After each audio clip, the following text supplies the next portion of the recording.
जिए के पहरी भाई रे दिल लेके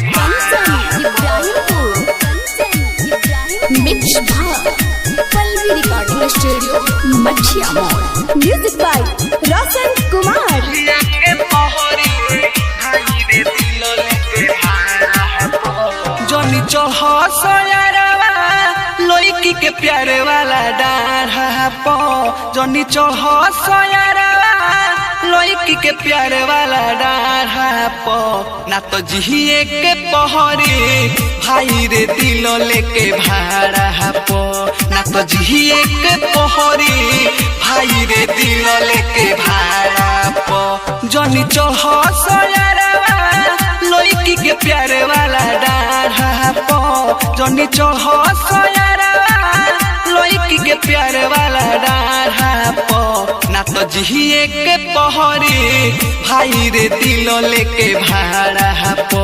ना तो जिए के पहरी भाई रे दिल लेके भाड़ा पो जिए के पहरी भाई रे दिल लेके भाड़ा पो कंचन इब्राहिमपुर।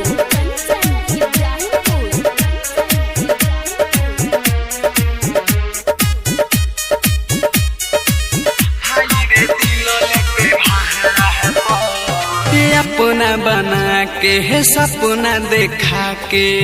कोहरली सोह दूर हो मोरे लायरवा छोड़ देली सो कोके दिल मजबूर हो कोके दिल मजबूर हो अपना बना के है सपना देखा के कोहरली सोह दूर हो मोरे लायरवा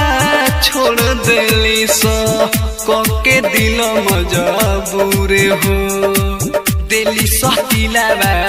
तूर हो जनी पर सफेरा में लगली सो घुमावे सहारा पो